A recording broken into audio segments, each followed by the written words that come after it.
지금 당장 막아야 합니다. 미국 국민들이 빠져나가는 속도가 심상치 않습니다. 미국 워싱턴의 한 비공개 회의실이 이민율 통계표로 인해 발칵 뒤집혔습니다. 미국인들이 해외 관광이 아닌 해외 정착이 늘고 있다는 보고 때문이었죠. 그 목적지는 아시아의 작은 나라, 캐나다도 유럽도 아닌 바로 대한민국. OECD 자료에는 이민 증가율 50.9% 세계 2위로 나와 있지만 충격적인 사실은 따로 있었습니다. 문제는 바로 미국인들의 이민 증가 속도였죠. 미국 분석가들은 1년도 채 되지 않아 한국 이민율 60%를 넘겨 전 세계 1위가 머지않았다며 사색이 되었는데요. 지금 못 막으면 미국은 끝장납니다. 전 세계적으로 국제 인구 이동 분석가들도 조국을 포기하고 싹 다 한국으로 넘어가고 있는 상황. 대체 한국에서 무슨 일이 벌어지고 있는 것일까요? 이야기를 시작하기 앞서 사연 속의 제작에 힘이 되는 구독과 좋아요 부탁드립니다. 한국을 응원하신다면 대한민국 화이팅! 이라고 아래 댓글로 남겨주세요. 이 자료는 절대 외부로 나가면 안 됩니다. 회의실 문이 닫히는 소리와 함께 저는 25년간 익숙했던 공기와는 전혀 다른 무게를 느꼈습니다. 저는 미국 국적의 인구 및 국가 경쟁력 분석가로 워싱턴 DC에서 25년간 국가의 미래를 숫자로 예측하는 일을 해온 애셔 제임스입니다. 그날도 평소처럼 비공개 브리핑룸에 들어섰죠.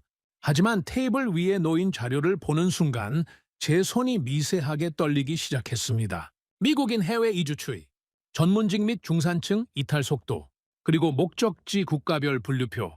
회의실안은 묘하게 조용했습니다. 질문도 없었고 토론도 없었습니다. 평소라면 최소 10개 이상의 반론이 쏟아져 나왔을 겁니다. 하지만 그날은 달랐습니다. 단 한 문장만이 반복될 뿐이었죠. 이건 통계가 아니라 신호입니다. 저는 그날 처음으로 실감했습니다. 미국이 사람이 빠져나가는 국가가 되었다는 사실을요. 25년 동안 수많은 국가를 분석했지만 미국이 경고 대상이 된 건 처음이었습니다. 수십 년간 저는 다른 나라들의 인구 이동을 분석해왔습니다. 개발도상국에서 선진국으로, 분쟁 지역에서 안전지대로, 가난한 곳에서 부유한 곳으로. 그게 제가 배운 인구 이동의 공식이었습니다.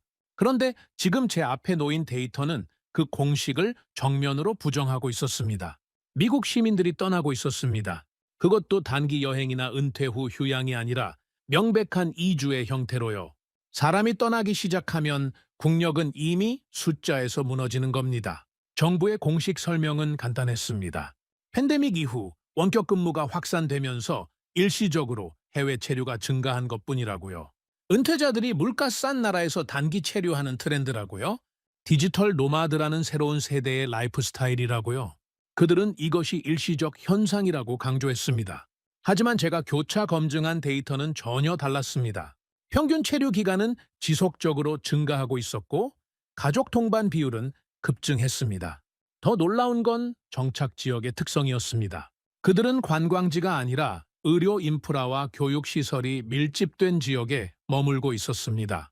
해변가 리조트가 아니라 종합병원 인근이었습니다. 휴양지가 아니라 국제학교 주변이었습니다. 이건 관광도 아니었고 유행도 아니었습니다. 이민이었습니다. 기존 설명은 완전히 붕괴되고 있었습니다. 저는 보고서를 넘기며 한 가지 의문에 사로잡혔습니다.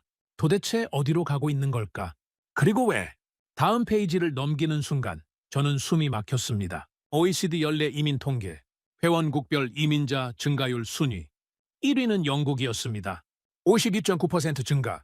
그리고 2위, 대한민국 50.9% 증가. 저는 보고서를 다시 열었습니다. 기준을 확인했습니다. 숫자를 다시 계산했습니다. 틀림없었습니다. 한국이 세계에서 두 번째로 이민자 증가율이 높은 나라였습니다. 순위보다 무서운 건 속도였습니다. 한국은 뒤쫓는 나라가 아니었습니다. 추격하는 나라였습니다. 아니, 추월하려는 나라였습니다. 회의실 뒤편에서 누군가가 말했습니다. 내부 전망치도 확인하셨습니까?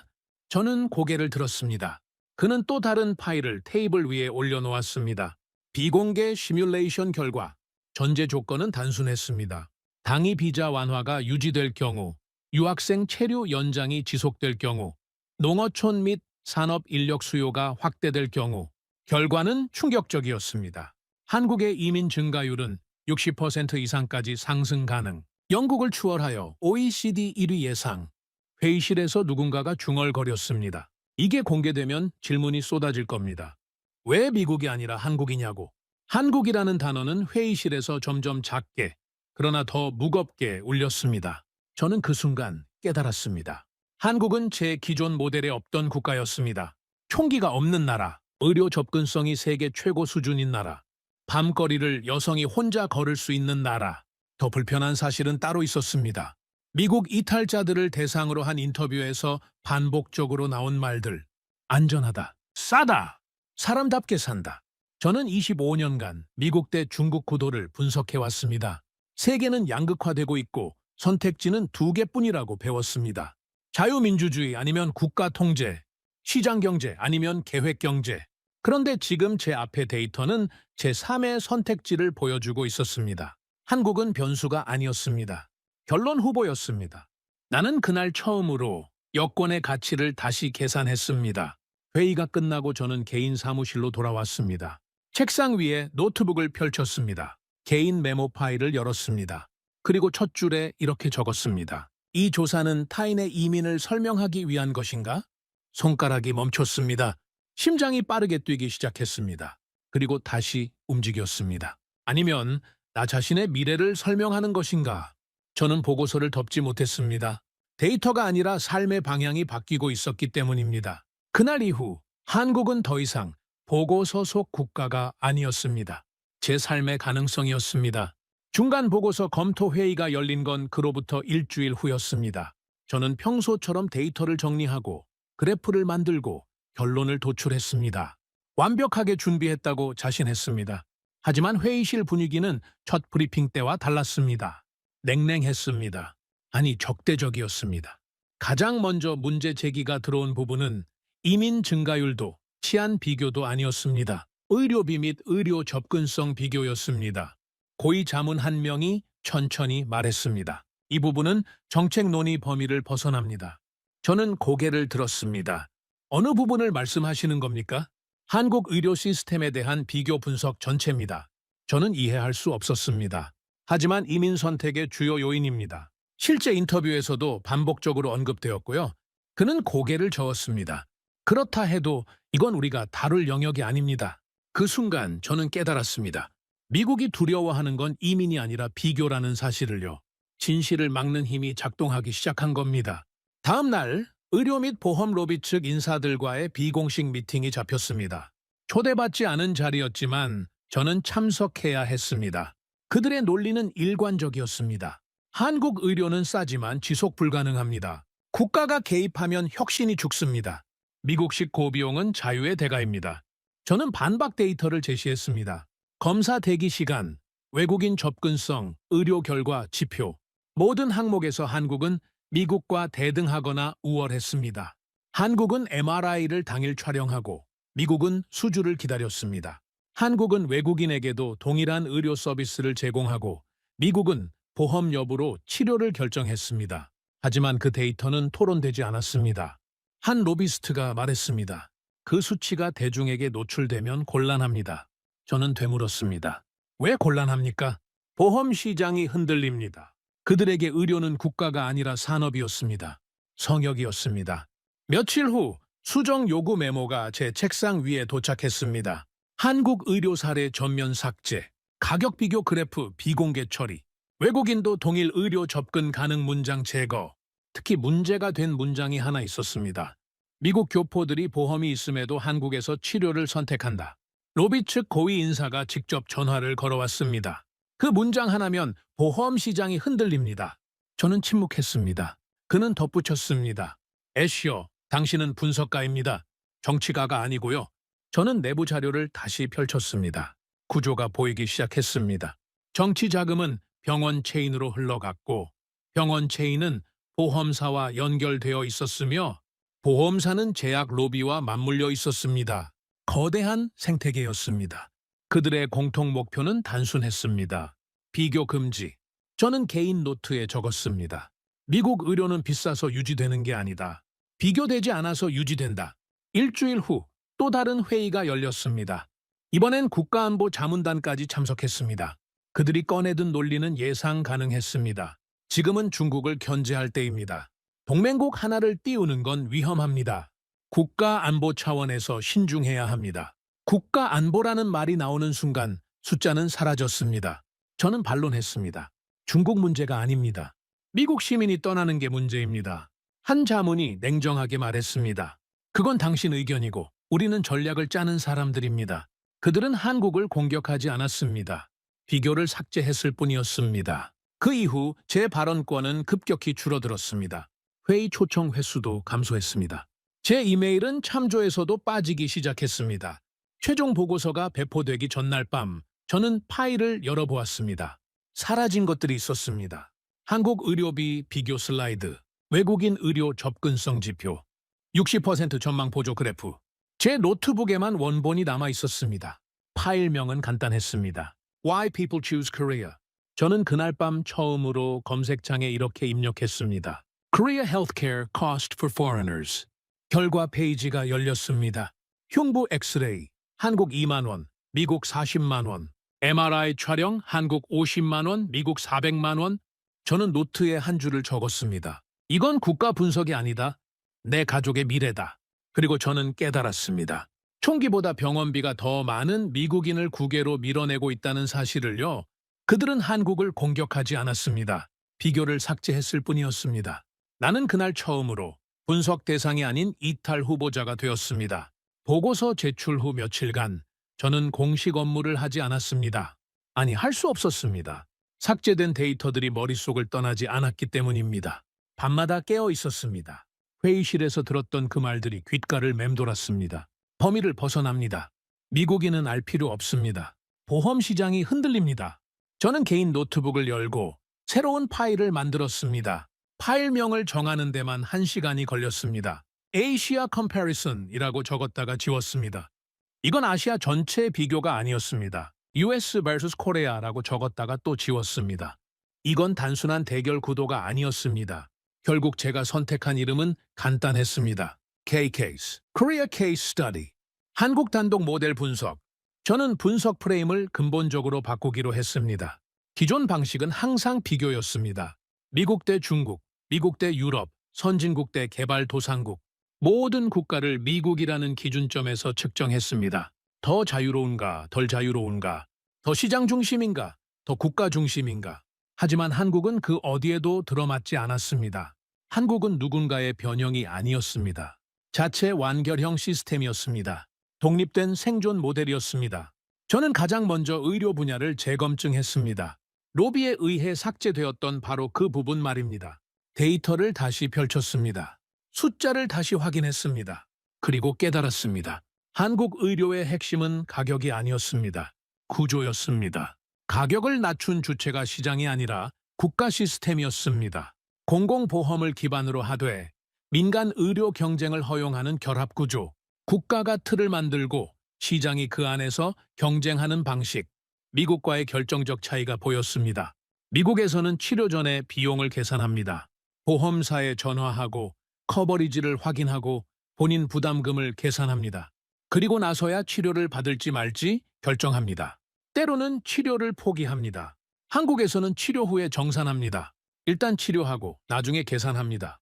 환자가 아니라 질병을 먼저 봅니다. 이 순서의 차이가 모든 걸 바꿨습니다. 저는 메모에 적었습니다. 한국 의료는 상품이 아니라 인프라다. 도로처럼, 전기처럼 국가가 제공하는 기본 서비스였습니다. 다음은 치안이었습니다. 한국의 특이점은 명확했습니다. 민간 총기 보유가 거의 없습니다. 강력 범죄율이 극히 낮습니다. 하지만 제가 주목한 건 숫자가 아니었습니다. 생활 안전 체감도였습니다.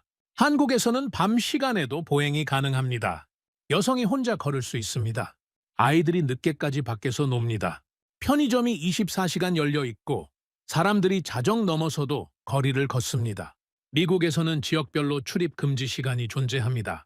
특정 블록은 해가 진 후 들어가지 않습니다. 차 안에서도 문을 잠급니다. 주차장에서 차까지 뛰어갑니다. 이건 경찰력의 문제가 아니었습니다. 사회 구조의 문제였습니다. 저는 기록했습니다. 국가는 시민이 밤에 걸을 수 있느냐로 평가된다. 치안 지표가 아니라 체감의 차이. 그게 진짜 국력이었습니다. 행정 시스템 분석으로 넘어갔습니다. 외국인 등록, 체류 연장, 의료 및 보험 가입 절차. 처리 속도를 비교했습니다. 한국은 주 단위였습니다. 대부분의 절차가 일주일에서 2주일 안에 끝났습니다. 외국인 등록은 당일 처리, 의료보험 가입은 3일 이내, 체류 연장은 일주일 이내. 미국은 수개월에서 수년이었습니다. 이민 비자 하나 받는데 1년 이상 걸리는 경우도 흔했습니다. 영주권은 몇 년씩 대기해야 했습니다. 심지어 시민권자의 가족 초청도 수년이 걸렸습니다. 저는 자각했습니다. 우리는 자유를 말하지만 한국은 시간을 돌려준다. 자유가 있어도 시간이 없으면 무슨 소용입니까? 기다림이 없는 행정, 그 자체가 경쟁력이었습니다. 이민 구조 분석이 이어졌습니다. 한국 이민의 특징은 독특했습니다. 단기 유입에서 장기 체류로, 그리고 정착으로 이어지는 구조. 유학생으로 들어와서 취업하고 가족을 동반합니다. 당이 근로자로 들어와서 비자를 연장하고 정주합니다. 관광객으로 왔다가 장기 체류를 신청합니다. 한국은 이민자를 유혹하지 않습니다. 광고하지 않습니다. 홍보하지 않습니다. 다만 머무를 수 있게 만듭니다. 시스템이 작동하고 일상이 안정되고 미래가 예측 가능해집니다. 그래서 사람들이 남습니다. 저는 비교표를 만들었습니다. 미국 모델 시장 중심, 비용 폭등, 접근성 붕괴, 개인의 자유는 최대화되었지만 생존 비용도 최대화되었습니다. 중국 모델 국가 통제, 선택권 제한, 외국인 이탈, 안정성은 있지만 자유는 제한되었습니다. 한국 모델 공공 기반, 개인 선택 유지, 외국인 실질 참여 가능, 국가가 기본을 보장하되 개인의 선택은 존중합니다. 저는 핵심 정의를 내렸습니다. 한국은 타협이 아니라 진화다. 미국과 중국 사이의 중간 지점이 아니었습니다. 전혀 다른 경로였습니다. 제3의 길이었습니다. 저는 며칠 밤을 새워 분석을 마쳤습니다. 커피를 마시고 데이터를 정리하고 그래프를 그렸습니다. 그리고 마지막 페이지에 이렇게 적었습니다. 이제는 질문이 바뀌었다. 왜 한국이 성공했는가가 아니라 왜 우리는 이걸 못했는가? 한국은 싸서 매력적인 나라가 아니었습니다. 살 수 있어서 남는 나라였습니다. 미국은 자유를 말했고 한국은 시간을 제공했습니다. 중국을 연구하며 놓쳤던 답이 한국에 있었습니다. 저는 그제야 이해했습니다. 이민은 욕망이 아니라 환경의 결과라는 걸. 사람들은 꿈을 쫓아 움직이는 게 아니었습니다. 안전을 찾아 움직였습니다. 파일을 저장하면서 저는 한 줄을 더 추가했습니다. 현장 검증 필요. 데이터만으로는 부족했습니다. 직접 가봐야 했습니다. 보고서를 제출한 직후 저는 허탈감에 빠졌습니다. 정답을 알아도 말할 수 없는 구조. 진실을 발견해도 공유할 수 없는 시스템. 25년간 쌓아온 커리어가 무슨 의미인지 의문이 들었습니다. 책상 앞에 앉아 있었지만 아무것도 하지 못했습니다. 동료들은 평소처럼 업무를 했습니다. 회의가 열렸고 보고서가 오갔고 프로젝트가 진행되었습니다. 하지만 저는 그 모든 것이 공허하게 느껴졌습니다. 개인 노트를 열었습니다. 그리고 한 줄을 적었습니다. 현장은 거짓말을 하지 않는다. 데이터는 조작될 수 있습니다. 보고서는 편집될 수 있습니다. 숫자는 맥락에 따라 다르게 해석됩니다. 하지만 현장은 다릅니다. 사람들이 실제로 사는 모습, 거리의 분위기, 병원의 시스템, 그건 숨길 수 없습니다. 저는 결심했습니다. 한국에 직접 가기로. 하지만 공식 출장으로는 불가능했습니다. 제 보고서는 이미 수정되었고 한국 관련 추가 조사는 승인되지 않을 게 분명했습니다. 더 이상 제게 주어지는 한국 프로젝트는 없을 것입니다. 개인 방문으로 위장해야 했습니다. 동료들에게는 휴가라고만 설명했습니다. 좀 쉬려고요. 번아웃이 왔나 봅니다. 그들은 고개를 끄덕였습니다. 그래, 좀 쉬어. 요즘 많이 힘들어 보였어. 의심하지 않았습니다. 실제로 저는 지쳐 보였을 겁니다. 하지만 저는 알고 있었습니다. 내부 감시 가능성을, 불이익 가능성을, 정부 분석가가 개인적으로 특정 국가를 방문하는 건 민감한 문제였습니다. 특히 그 국가가 최근 보고서에서 삭제된 대상이라면 더욱 그럼에도 가야 했습니다. 결정적 계기가 있었습니다. 오래된 서랍을 정리하다가 미국 병원 청구서를 발견했습니다. 몇 년 전 받았던 간단한 검사 비용이었습니다. 혈액 검사와 엑스레이, 보험 처리 후에도 본인 부담금이 상당했습니다. 저는 그 청구서를 들고 생각했습니다. 만약 이 병이 한국이었다면 계산기를 두드렸습니다. 한국에서 같은 검사를 받으면 10분의 1 비용, 아니 외국인이라도 5분의 1 비용. 보험이 없어도 감당 가능한 수준. 저는 청구서를 접었습니다. 그리고 노트에 적었습니다. 이건 이민이 아니라 생존이다. 저는 스스로를 합리화했습니다. 이건 이민 준비가 아니라 검증 여행이라고. 학술적 현장 조사라고. 분석가로서의 직업적 호기심이라고. 하지만 마음 깊은 곳에서는 알고 있었습니다. 이건 선택의 여정이라는 걸. 항공권을 예약했습니다. 비자를 신청했습니다. 짐을 쌌습니다. 노트북과 카메라, 그리고 개인 기록용 노트. 출발 전날 밤 저는 가족 사진을 꺼내봤습니다. 아내와 두 아이. 밝게 웃고 있는 우리 가족. 국가 분석이 아니라 삶의 분석이라는 말이 떠올랐습니다. 저는 평생 국가를 분석해왔습니다. GDP 성장률, 군사력 지수, 국가 경쟁력 순위, 숫자로 국가를 평가했습니다. 하지만 정작 중요한 질문을 하지 않았습니다. 이곳에서 내 아이들이 안전할까? 이곳에서 병원비 걱정 없이 살 수 있을까? 이곳에서 밤에 아내가 혼자 걸을 수 있을까? 이 질문들이 진짜 국력의 기준이었습니다. 비행기에 올랐습니다. 좌석에 앉아 창밖을 봤습니다. 이륙하는 순간 저는 생각했습니다. 돌아올 수 있을까? 아니, 정확히는 이렇게 물었습니다. 돌아오고 싶을까? 12시간의 비행 동안 저는 노트북을 열지 않았습니다. 데이터를 보지 않았습니다. 그저 생각했습니다. 분석가로서의 여행이 아니라 인간으로서의 점검, 전문가로서의 조사가 아니라 아버지로서의 확인, 남편으로서의 결단. 비행기가 인천공항에 착륙했습니다. 입국 심사를 통과했습니다. 외국인 전용 게이트, 짐을 찾았습니다. 공항 밖으로 나오는 순간 저는 깊게 숨을 들이마셨습니다. 공기가 달랐습니다. 아니, 제 마음이 달랐습니다.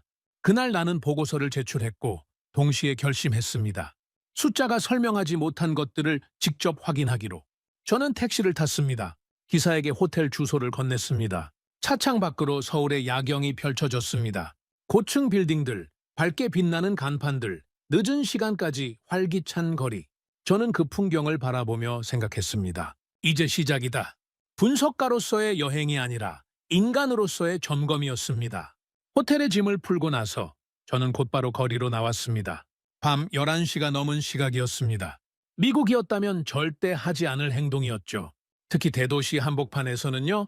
하지만 저는 확인하고 싶었습니다. 데이터로만 봤던 그 치안 지표가 진짜인지, 숫자가 현실인지, 통계가 거짓말을 하지 않는지.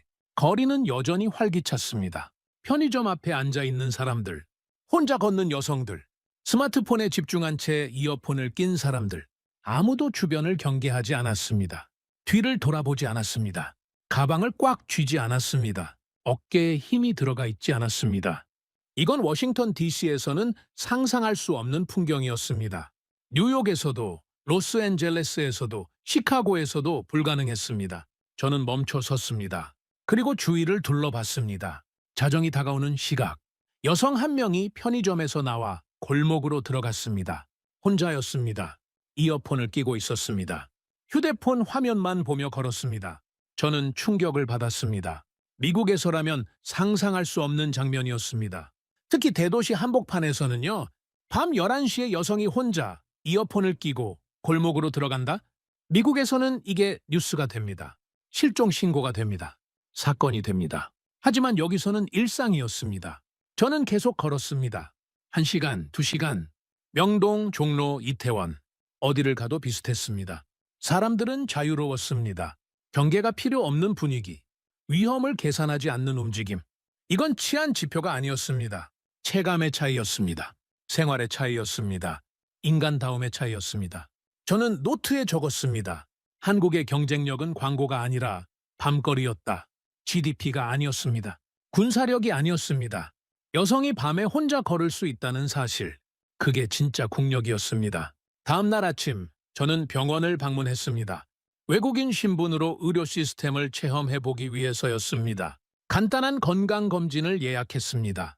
접수 창구에 섰습니다. 여권을 제시했습니다. 직원이 물었습니다. 보험 있으세요? 아니요, 없습니다. 미국이었다면 이 대답 후에 얼굴이 굳었을 겁니다. 죄송하다는 말과 함께 엄청난 비용 안내가 나왔을 겁니다. 하지만 직원은 담담하게 말했습니다. 괜찮습니다. 비급여로 진행하시면 됩니다. 그리고 가격을 안내했습니다. 저는 다시 물었습니다. 이게 전부입니까? 네, 맞습니다. 추가 비용은요? 없습니다. 정말요? 네, 이 금액이 전부입니다. 미국에서라면 이 시점에서 최소 3번은 확인했을 겁니다. 보험 커버리지, 본인 부담금, 추가 비용 가능성, 그리고 나중에 청구서가 또 날아왔을 겁니다. 예상치 못한 항목들로 가득한. 하지만 여기서는 그냥 끝이었습니다. 가격이 정해져 있었습니다. 숨겨진 비용이 없었습니다. 나중에 추가 청구도 없었습니다. 검사를 받았습니다. 혈액검사, 엑스레이, 기본 검진. 모든 과정이 하루 안에 끝났습니다. 접수부터 검사, 결과 확인까지. 단 하루. 대기 시간도 길지 않았습니다. 30분, 길어야 1시간. 결과도 당일 확인 가능했습니다. 의사가 직접 설명해 줬습니다. 통역 서비스도 제공되었습니다. 저는 계산대에 섰습니다. 비용을 묻지 않고 진료받는 경험. 이미 알고 있었기 때문입니다. 가격이 정해져 있었고 변동이 없었습니다. 미국에서는 치료 전에 계산합니다. 이 치료를 받으면 얼마가 나올까? 보험이 커버할까? 내가 감당할 수 있을까? 그리고 때로는 치료를 포기합니다. 한국에서는 치료 후에 정산합니다. 일단 치료하고 나중에 계산합니다. 환자를 먼저 봅니다. 돈은 나중입니다. 결제를 마치고 나오면서 저는 생각했습니다. 이게 끝인가? 너무 간단했습니다. 너무 빨랐습니다. 너무 저렴했습니다. 저는 노트에 적었습니다. 이곳에선 시스템이 먼저 움직인다. 환자가 시스템을 이해할 필요가 없었습니다. 시스템이 환자를 처리했습니다. 보호했습니다. 살렸습니다. 며칠 후 저는 외국인 등록을 위해 구청을 방문했습니다. 행정 시스템을 직접 체험하기 위해서였습니다. 번호표를 뽑았습니다. 대기했습니다. 10분 후 호출되었습니다. 미국이었다면 최소 2시간은 기다렸을 겁니다. 운이 좋으면 1시간. 서류를 제출했습니다. 직원이 확인했습니다. 여권, 체류지 증명, 사진 다 있으시네요? 얼마나 걸립니까? 오늘 접수하시면 일주일 안에 나옵니다. 일주일이요? 네, 보통 3일에서 5일입니다. 저는 놀랐습니다. 미국에서는 최소 몇 주, 길게는 몇 달이 걸렸습니다. 그리고 중간에 추가 서류를 요구하는 경우도 많았습니다. 연락 없이 반려되는 경우도 있었습니다. 다시 처음부터 시작해야 하는 경우도 있었습니다. 하지만 여기서는 명확했습니다. 필요한 서류 목록이 정해져 있었고 처리 기간이 정해져 있었습니다. 예외가 적었습니다.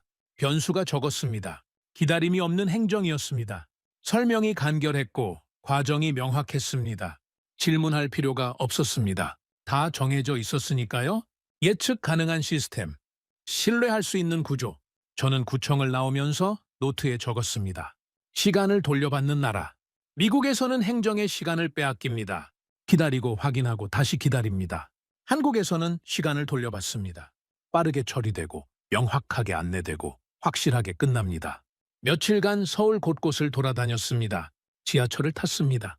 카드 한 장으로 모든 대중교통 이용, 환승도 자유로웠습니다.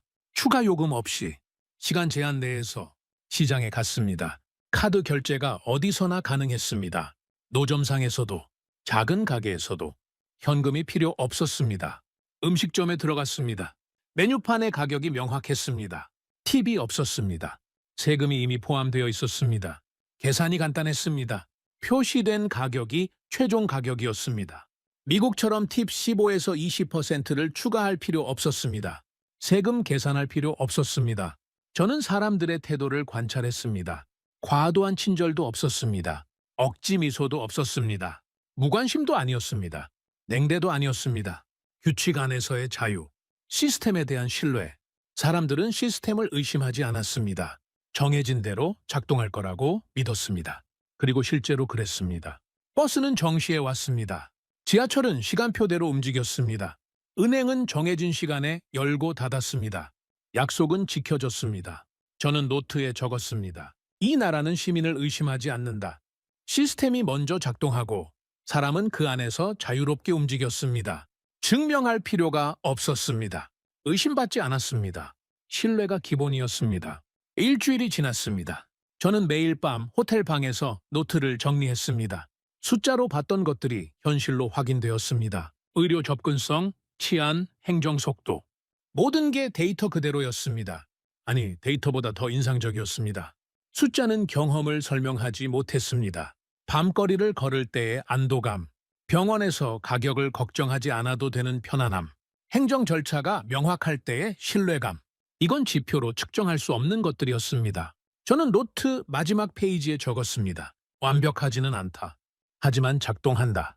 그리고 그게 중요했습니다. 일주일이 지나면서 저는 한국의 다른 면도 보기 시작했습니다. 완벽하지 않은 면들, 균열들, 한계들. 언어 장벽이 가장 먼저 다가왔습니다. 영어가 통하는 곳도 많았지만 그렇지 않은 곳도 많았습니다. 메뉴판을 읽을 수 없을 때가 있었습니다. 한글로만 쓰여 있었습니다. 사진도 없었습니다. 간판을 이해할 수 없을 때도 있었습니다. 어디가 약국인지, 어디가 식당인지 헷갈렸습니다. 길을 물어봐도 소통이 어려울 때가 있었습니다. 제 발음을 이해하지 못하는 사람들, 저도 그들의 설명을 이해하지 못했습니다. 저는 번역 앱에 의존했습니다. 휴대폰을 들고 화면을 보여줬습니다. 손짓 발짓으로 의사를 전달했습니다. 가리키고 그리고 흉내냈습니다. 때로는 포기하고 돌아서기도 했습니다. 너무 복잡하면 그냥 다른 곳으로 갔습니다. 이건 불편했습니다. 짜증났습니다. 피곤했습니다. 하지만 위험하지는 않았습니다. 길을 잃어도 안전했습니다. 소통이 안 돼도 위협받지 않았습니다. 불편함이 공포로 이어지지 않았습니다. 사회 리듬도 빨랐습니다. 사람들은 빠르게 걸었습니다. 특히 출퇴근 시간에는 거의 뛰다시피 했습니다. 지하철 문이 빠르게 닫혔습니다. 망설이면 놓쳤습니다. 식당에서 주문과 서빙이 빠르게 진행되었습니다. 앉자마자 주문을 받으러 왔습니다. 천천히 고민할 시간이 없었습니다. 결정해야 했습니다. 저는 때때로 따라가기 버거웠습니다. 느긋하게 있고 싶을 때도 주변은 빠르게 움직였습니다. 여유를 부리고 싶어도 분위기가 허락하지 않았습니다. 이건 피곤했습니다. 압박감을 느꼈습니다. 숨 쉴 틈이 없는 것 같았습니다. 하지만 혼란스럽지는 않았습니다. 빨라도 질서가 있었습니다. 급해도 규칙이 있었습니다. 예측 가능한 빠름이었습니다. 외국인으로서의 한계도 느꼈습니다. 특정 서비스는 내국인 전용이었습니다. 일부 할인은 시민권자만 받을 수 있었습니다. 특정 혜택에서 배제되었습니다. 투표권은 없었습니다. 정치적 발언권도 제한적이었습니다. 이 나라의 미래를 결정하는데 참여할 수 없었습니다. 저는 여전히 외부인이었습니다. 손님이었습니다. 관찰자였습니다. 당사자가 아니었습니다. 이건 아쉬웠습니다. 소외감을 느꼈습니다. 경계에 있는 기분이었습니다. 하지만 배제당하지는 않았습니다. 쫓겨나지 않았습니다. 거부당하지 않았습니다. 그저 다른 범주에 있을 뿐이었습니다. 며칠 후 저는 작은 식당에서 주문 실수를 했습니다. 메뉴를 잘못 읽어서 원하지 않는 음식이 나왔습니다. 매운 음식을 시킨 줄 알았는데 국물 요리가 나왔습니다. 저는 당황했습니다. 주인에게 설명하려 했지만 언어가 통하지 않았습니다. 제 한국어는 서툴렀고 주인의 영어도 제한적이었습니다. 하지만 주인은 화내지 않았습니다. 짜증내지 않았습니다. 천천히 메뉴판을 다시 가리키며 확인했습니다. 제가 원하는 게 뭔지 이해하려고 노력했습니다. 제가 원하는 걸 이해하자 고개를 끄덕이며 다시 만들어줬습니다. 추가 비용도 받지 않았습니다. 미안하다는 표정도 짓지 않았습니다. 당연하다는 듯이 처리했습니다. 저는 감사했습니다. 그리고 깨달았습니다. 완벽하지 않아도 괜찮다는 것을. 시스템이 완벽하지 않아도 사람들이 채워줬습니다. 언어가 통하지 않아도 의도는 전달되었습니다. 규칙이 엄격해도 융통성은 있었습니다. 제도의 현실을 더 자세히 관찰했습니다. 모든 것이 자동은 아니었습니다. 여전히 서류를 제출해야 하는 일이 있었습니다. 손으로 작성해야 하는 양식도 있었습니다. 여전히 직접 방문해야 하는 절차가 있었습니다. 온라인으로 안 되는 것들이 있었습니다. 외국인은 여전히 외부인이었습니다. 특정 혜택에서 배제되었습니다. 특정 권리를 누릴 수 없었습니다. 투표할 수 없었습니다. 하지만 규칙은 일관되었습니다. 예외가 적었습니다. 담당자 기분에 따라 달라지지 않았습니다. 자의적 판단이 드물었습니다. 오늘과 내일이 같았습니다. 정해진 대로 작동했습니다. 약속된 대로 진행되었습니다. 신뢰할 수 있었습니다. 저는 비교하기 시작했습니다. 미국과 한국, 두 나라의 본질적 차이. 미국은 자유로웠습니다. 원하는 걸 선택할 수 있었습니다. 원하는 곳에 살 수 있었습니다. 원하는 방식으로 살 수 있었습니다. 누구도 간섭하지 않았습니다. 하지만 불안정했습니다. 의료비가 파산으로 이어질 수 있었습니다. 치안이 지역에 따라 극명하게 달랐습니다. 같은 도시 안에서도 천국과 지옥이 공존했습니다. 시스템이 예측 불가능했습니다. 오늘 되던 게 내일 안 될 수 있었습니다. 담당자에 따라 결과가 달랐습니다. 한국은 엄격했습니다. 규칙이 많았습니다. 해야 할 것과 하지 말아야 할 것이 명확했습니다. 절차가 정해져 있었습니다. 예외를 인정하지 않았습니다. 하지만 안전했습니다. 의료비가 감당 가능했습니다. 파산할 정도로 나오지 않았습니다. 치안이 전반적으로 양호했습니다. 어느 동네를 가도 기본은 보장되었습니다. 시스템이 예측 가능했습니다. 오늘과 내일이 같았습니다. 믿을 수 있었습니다. 저는 노트에 적었습니다. 완벽한 나라는 없었다. 다만 견딜 수 있는 나라가 있었다. 모든 나라에는 문제가 있습니다. 완벽한 사회는 존재하지 않습니다. 중요한 건 어떤 문제를 견딜 수 있느냐였습니다. 불편함이 위험으로 이어지지 않았습니다. 제약이 불안으로 이어지지 않았습니다. 규칙이 공포로 이어지지 않았습니다. 이게 중요한 차이였습니다. 결정적 차이였습니다. 어느 날 밤, 저는 호텔 방에서 가족에게 영상통화를 걸었습니다. 아내가 물었습니다. 어때? 한국은? 저는 잠시 생각했습니다. 어떻게 설명해야 할까?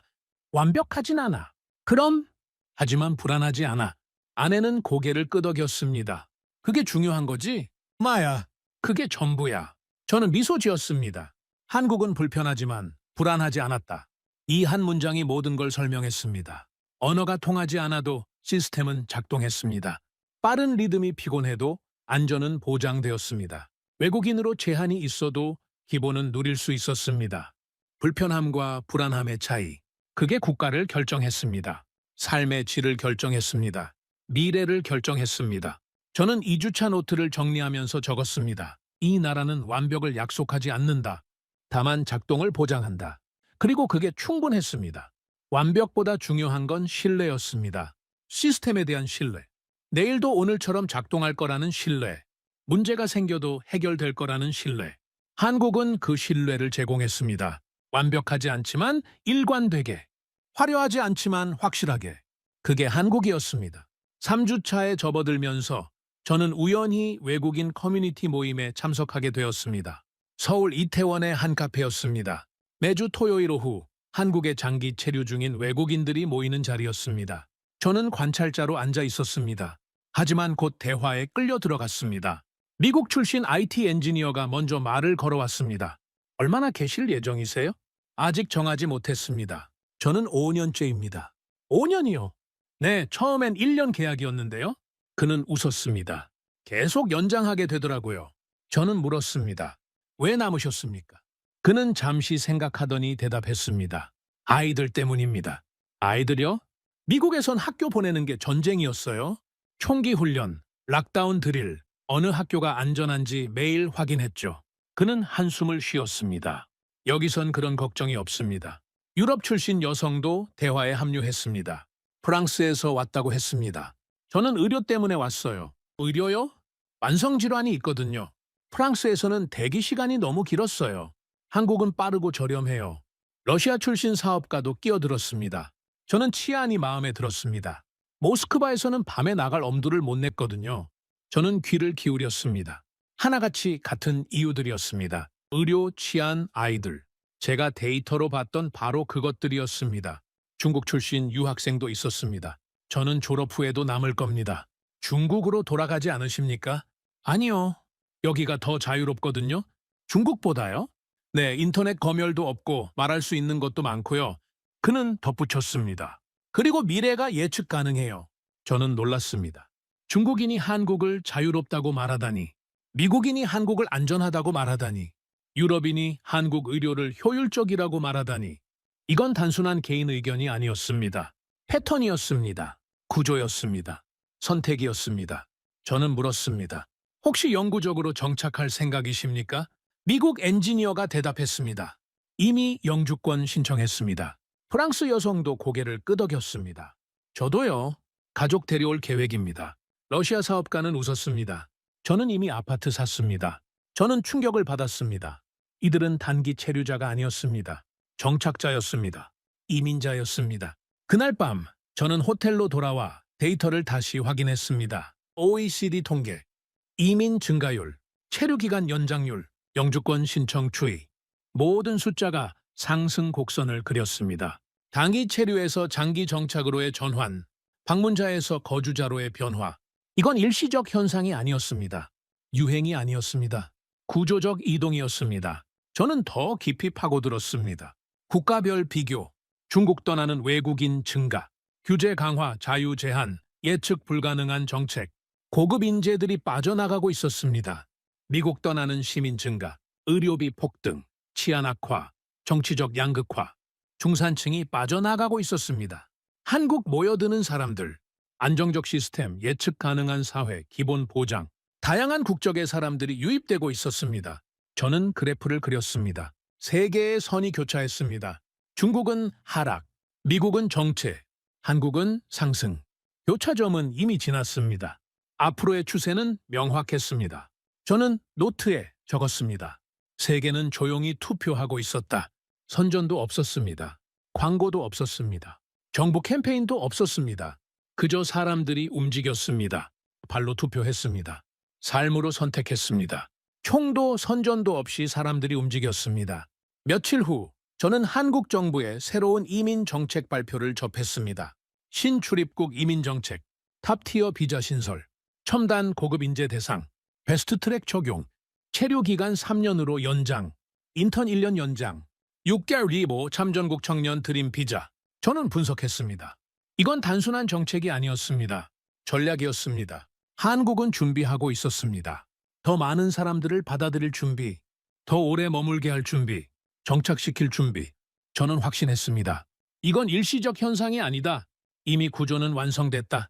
그날 밤 저는 외국인 커뮤니티에서 만난 사람들을 떠올렸습니다. 미국인 엔지니어, 프랑스인 환자, 러시아인 사업가, 중국인 유학생. 그들은 각자 다른 이유로 왔습니다. 하지만 같은 이유로 남았습니다. 안전, 의료, 예측 가능성. 저는 노트 마지막 줄에 적었습니다. 나만 느낀 게 아니었다. 세계가 느끼고 있었습니다. 세계가 선택하고 있었습니다.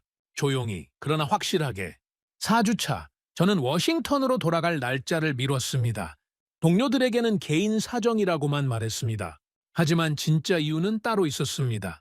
아직 확인하지 못한 게 남아 있었기 때문입니다. 한국이 진짜 미래에도 작동할 것인가? 이게 지속 가능한 모델인가? 일시적 성공이 아니라 구조적 진화인가?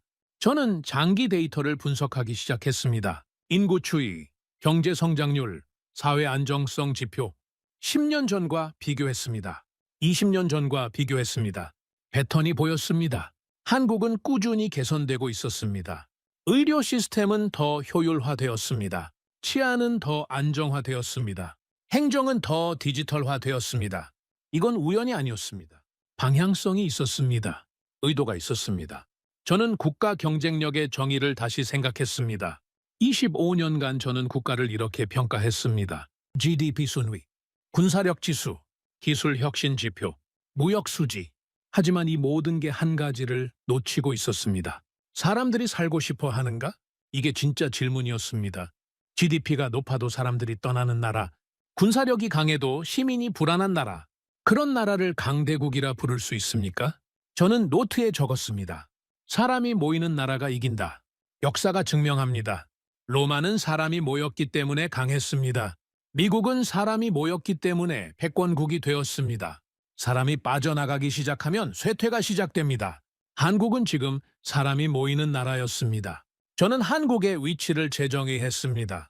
기존 인식 강대국 사이의 완충지대, 미국과 중국 사이에 낀 작은 나라, 선택을 강요받는 나라. 하지만 실제로는 달랐습니다. 한국은 독립된 생존 모델이었습니다. 미국도 아니고 중국도 아닌 제3의 길, 강대국의 변형이 아니라 자체 완결형 시스템. 저는 미래를 전망했습니다. 현재 추세가 지속된다면 고급 인재 유입 계속 증가, 중산층 이민 지속 확대, 다국적 가족 정착 가속화. 한국은 아시아의 예외에서 표준으로 이동할 것입니다. 다른 나라들이 한국 모델을 연구할 것입니다. 벤치마크 대상이 될 것입니다. 저는 개인적 결론에 도달했습니다. 4주간의 관찰, 수백 건의 인터뷰, 수천 개의 데이터 포인트, 모든 게 한 방향을 가리켰습니다. 저는 노트북을 닫았습니다. 그리고 창밖을 바라봤습니다. 서울의 야경이 펼쳐졌습니다. 불 켜진 빌딩들, 움직이는 사람들, 작동하는 도시. 저는 결심했습니다. 보고서가 아닌 결단을, 분석이 아닌 선택을. 그날 밤 저는 아내에게 전화를 걸었습니다. 여보? 응, 어떻게 됐어? 확인했어. 뭘? 한국이 진짜라는 걸. 아내는 잠시 침묵했습니다. 그래서 우리 이야기 좀 해야 할 것 같아. 알았어. 돌아오면 얘기하자. 전화를 끊고 저는 노트 마지막 페이지를 펼쳤습니다. 그리고 적었습니다. 이게 진짜 국력이다. 사람이 모이는 힘, 떠나지 않게 만드는 힘, 머물고 싶게 만드는 힘.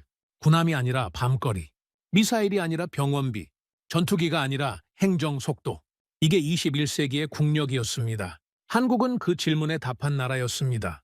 완벽하지 않지만 작동하는, 화려하지 않지만 신뢰할 수 있는, 강요하지 않지만 선택받는 그런 나라. 저는 짐을 쌌습니다. 워싱턴으로 돌아갈 준비를 하지만 알고 있었습니다. 이게 끝이 아니라는 걸, 시작이라는 걸. 비행기 표를 예약하면서 저는 생각했습니다. 돌아가서 뭘 할 것인가? 보고서를 쓸 것인가? 아니면 삶을 바꿀 것인가? 답은 이미 정해져 있었습니다. 워싱턴으로 돌아온 지 일주일이 지났습니다. 책상 앞에 앉아 있지만 예전과는 달랐습니다. 같은 사무실, 같은 동료들, 같은 업무. 하지만 저는 변했습니다. 동료가 물었습니다. 휴가 어땠어? 좋았습니다. 어디 갔었는데? 한국이요. 아, 관광? 저는 잠시 망설였습니다. 네, 뭐 그런 거죠. 거짓말이었습니다. 관광이 아니었습니다. 인생의 방향을 재설정한 여행이었습니다. 저는 평생 국가를 분석해온 사람이었습니다. 25년간 숫자와 그래프 속에서 강대국을 정의했습니다. GDP가 높으면 강한 나라, 군사력이 세면 위대한 나라, 영향력이 크면 중요한 나라. 그렇게 배웠고, 그렇게 가르쳤고, 그렇게 보고서를 썼습니다. 그러나 한국에서 깨달았습니다. 국력은 군함이 아니라 밤에 아이가 걸을 수 있는 거리에서 나온다는 것을, 진짜 강한 나라는 시민을 지키는 나라라는 것을, 위대한 나라는 사람들이 살고 싶어 하는 나라라는 것을. 저녁 집으로 돌아왔습니다. 아내와 아이들이 기다리고 있었습니다. 저녁을 먹으면서 아내가 물었습니다. 한국 얘기 좀 해줘. 저는 천천히 말했습니다. 밤에 혼자 걸을 수 있어. 여기도 걸을 수 있잖아. 아니, 다르다. 거기는 여자가, 아이가 누구나 밤 12시에도 걸을 수 있어. 두려움 없이. 아내는 고개를 끄덕였습니다. 그게 그렇게 중요해? 우리 딸 생각해봐. 몇 살이지? 12살. 6년 후면 대학생이야. 밤에 도서관에서 공부하고 혼자 기숙사로 돌아갈 나이지. 아내는 표정이 굳었습니다. 그건 걱정되네. 바로 그거야. 우리는 당연하게 걱정하잖아. 근데 한국에서는 그 걱정이 없어. 아이들은 조용히 듣고 있었습니다. 저는 계속했습니다. 병원도 그래. 아플 때 가격 걱정 안 해도 돼. 보험 확인 안 해도 돼. 그냥 가면 돼. 여기는 응급실 한 번 가면 파산할 수도 있어. 보험 있어도. 아내는 한숨을 쉬었습니다. 알라. 작년에 네가 검사 받았을 때 청구서 봤어. 거기서는 그 비용의 5분의 1도 안 돼. 침묵이 흘렀습니다. 아내가 조심스럽게 물었습니다. 그래서 뭘 하고 싶은 거야? 저는 솔직하게 말했습니다. 이민을 고려하고 있어. 진심이야. 응, 진심이야. 아내는 놀라지 않았습니다. 예상했다는 표정이었습니다. 아이들 때문이야. 총기 훈련하는 학교, 의료비 걱정하는 삶, 밤에 나갈 수 없는 동네. 이게 우리가 원하는 미래야? 아내는 고개를 숙였습니다. 생각해볼게. 며칠 후 사무실에서 이상한 일이 있었습니다.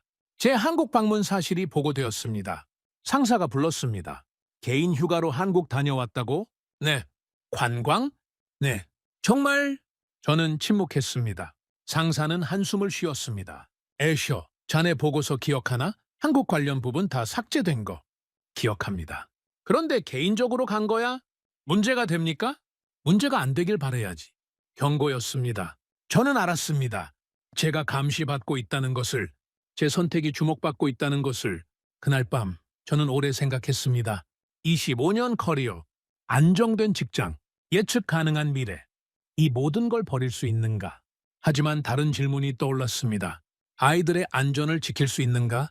가족의 건강을 보장할 수 있는가? 밤에 아내가 혼자 걸을 수 있는가? 답은 명확했습니다. 저는 노트를 펼쳤습니다.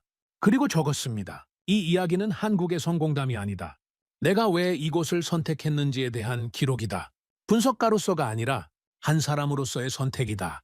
다음 날 저는 한국 대사관에 연락했습니다. 이민 절차에 대해 문의했습니다. 필요한 서류 목록을 받았습니다. 자격 요건을 확인했습니다. 가능했습니다.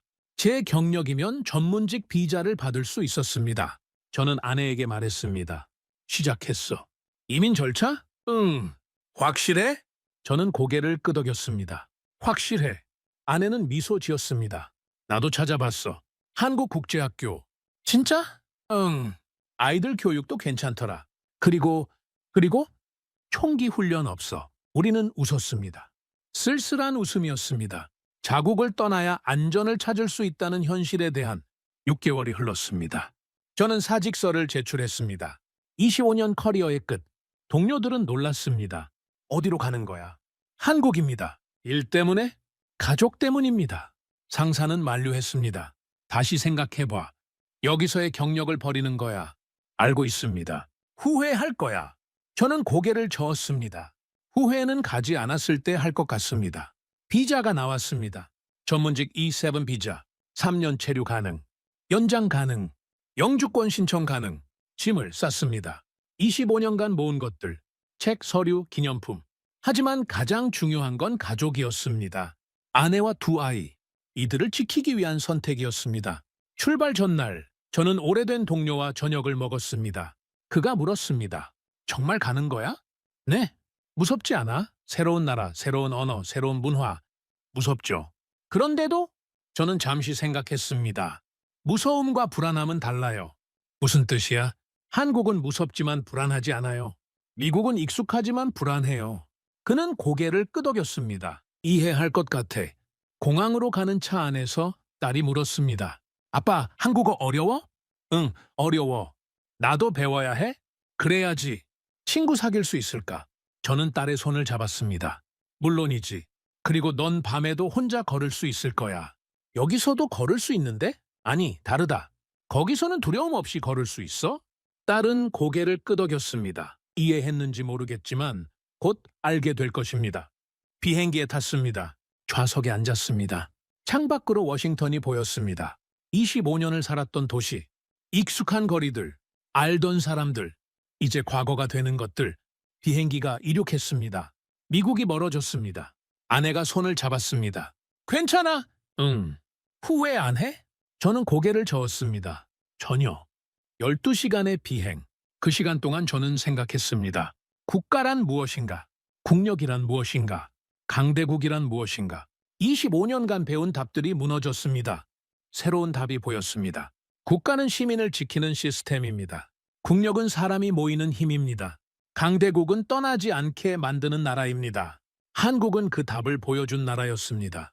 비행기가 인천공항에 착륙했습니다. 문이 열렸습니다. 입국 심사를 통과했습니다. 이번엔 관광객이 아니었습니다. 거주자였습니다. 정착자였습니다. 이민자였습니다. 공항 밖으로 나왔습니다. 서울의 공기를 마셨습니다. 아내가 물었습니다. 어때? 저는 미소 지었습니다.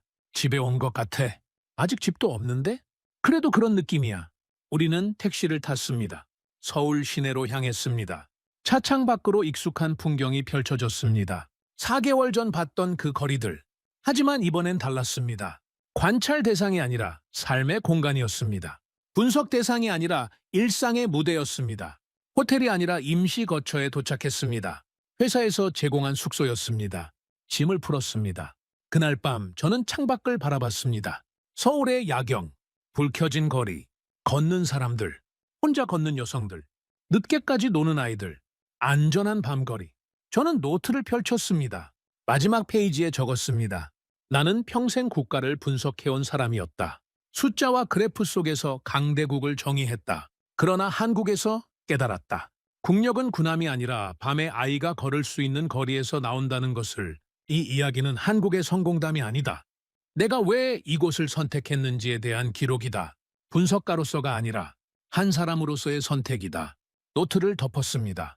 그리고 침대에 누웠습니다.